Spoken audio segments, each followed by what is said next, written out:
Au cœur de l'Isère et aux portes du Vercors, en plein cœur de la ville de Saint-Marcellin, se cache un bijou architectural, le Bateau Ivre.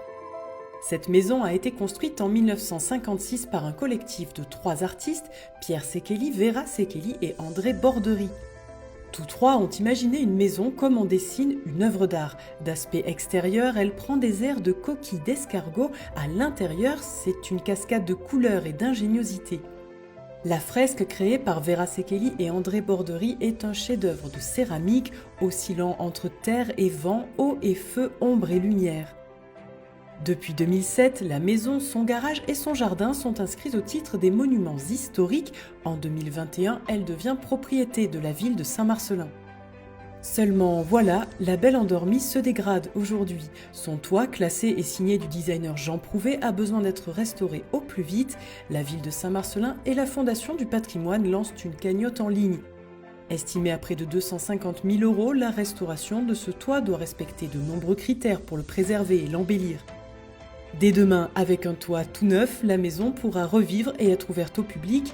Le don est totalement défiscalisable et facile, en ligne, en quelques clics.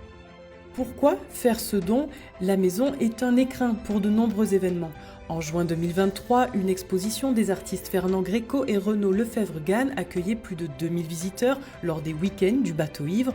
Demain, il sera un lieu d'exposition en lien avec le design et le mobilier de l'après-guerre. En mai 2024, la maison accueillait cette fois des étudiants de l'école des beaux-arts d'Annecy, sous la houlette de leur professeur Emmanuel Louis-Grand. Demain, le Bateau Ivre sera un lieu d'archives et de résidence pour les artistes et les étudiants en Isère.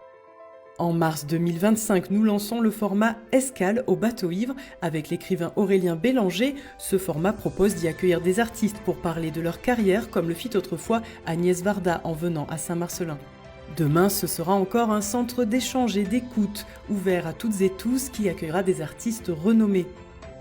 Le Bateau Ivre sera un lieu de culture unique en Isère et en France, dans un endroit majestueux. Donner pour la rénovation du Bateau Ivre, c'est inscrire son nom dans cette belle histoire qui ne fait que commencer et pouvoir dire « c'est un peu grâce à moi si tout cela existe, alors pourquoi pas vous ?»